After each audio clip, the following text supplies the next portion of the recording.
Hello buddies, welcome to tasty భోజనం by MK. ఈ రోజు మనం చేసుకోబోయే టేస్టీ స్నాక్ ఐటెం వచ్చేసి కీమా పకోడీ అండి. ఇది చాలా ఈజీగా ఇంకా టేస్టీగా ఎలా చేయాలో ఆ ప్రాసెస్ని చూస్తామా. పదండి స్టార్ట్ చేస్తాము.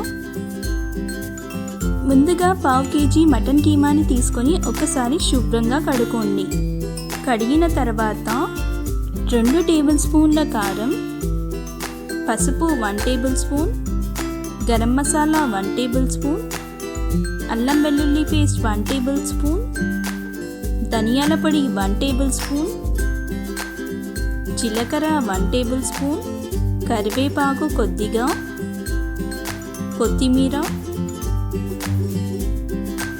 రుచికి సరిపడా ఉప్పు, బియ్యం పిండి 2 టేబుల్ స్పూన్లు, మైదా పిండి 2 టేబుల్ స్పూన్లు యాడ్ చేసి అన్ని ఇంగ్రీడియంట్స్ మిక్స్ అయ్యేలా కలుపుకోండి. మీరు కనుక మా ఛానల్ని ఫస్ట్ టైం చూస్తున్నట్టయితే మర్చిపోకుండా సబ్స్క్రైబ్ చేసుకోండి. ఇంకా పక్కనే ఉన్న బెల్ ఐకాన్ని క్లిక్ చేయండి. ఈ విధంగా కలుపుకున్న తర్వాత మూత పెట్టి 10 మినిట్స్ పాటు పక్కన పెట్టుకోవాలి.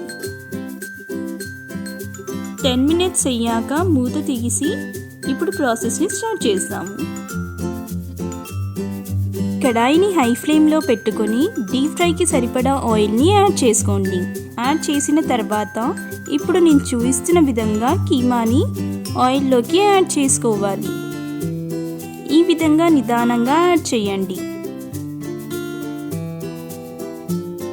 మీడియం ఫ్లేమ్లో పెట్టి 5 మినిట్స్ పాటు వేయించుకోవాలి. ఈ విధంగా కలర్ చేంజ్ అయ్యాక మళ్ళీ వేరే సైడ్కి టర్న్ చేసుకొని 5 మినిట్స్ పాటు వేయించుకోవాలి.